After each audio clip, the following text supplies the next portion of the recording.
ನನ್ನ ಹೆಸರಿನಲ್ಲಿ ಇಂಥ ಮಗುವೊಂದನ್ನು ಯಾರು ಬರಮಾಡಿಕೊಳ್ಳುತ್ತಾನೋ ಅವನು ನನ್ನನ್ನೇ ಬರಮಾಡಿಕೊಳ್ಳುತ್ತಾನೆ. ಯಾರು ನನ್ನನ್ನು ಬರಮಾಡಿಕೊಳ್ಳುತ್ತಾನೋ ಅವನು ನನ್ನನ್ನು ಅಲ್ಲ, ನನ್ನನ್ನು ಕಳುಹಿಸಿದಾತನನ್ನೇ ಬರಮಾಡಿಕೊಳ್ಳುತ್ತಾನೆ. ಮಾರ್ಗ 9 ವಾಕ್ಯ 37. ಪ್ರಿಯ ಸ್ನೇಹಿತರೆ, ನಾವು ಮಗುವಿನ ಭಾವನೆಯೊಂದಿಗೆ ಒಬ್ಬರನ್ನೊಬ್ಬರನ್ನು ಸ್ವೀಕರಿಸಿ ಪ್ರೀತಿಸಿ ಗೌರವಿಸಿ ನಡೆಯುವುದಾದರೆ ನಾವು ಯೇಸುವನ್ನೇ ನಮ್ಮಲ್ಲಿ ಬರಮಾಡಿಕೊಂಡಂತಾಗುತ್ತದೆ. ಯೇಸುವನಷ್ಟೇ ಅಲ್ಲ, ಯೇಸುವನ್ನು ಕಳುಹಿಸಿದಾತನನ್ನೇ ನಾವು ನಮ್ಮಲ್ಲಿ ಬರಮಾಡಿಕೊಂಡಂತಾಗುತ್ತದೆ.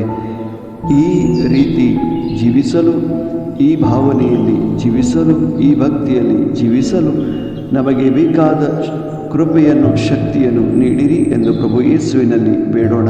ಆಮೇನ್. जो कोण असल्या भुरग्याक म्हजी नांवी घेता तो म्हाका घेता, आनी जो कोण म्हाका घेता तो म्हाका न्हय बगर म्हाका पाठयल्ल्याक घेता. मार्ग 29:7. एका ल्हान भुरग्या बरी आमी एकामेकाक स्विकार करून एकामेकाचे मोगांत जियेता तर जाल्यार आमी जेजूक स्विकार केल्ले बरी जाता. जेजूक मात्र न्ही, ताका पाठयल्ल्या की आमी स्विकार केल्ले बरी जाता. हे प्रमाणे जियोंक आनी जेजूचो अनुभव आमी जोडूंक जाय जाल्ली कृपा त्या जेजू कडेन आमी मागया. आमेन.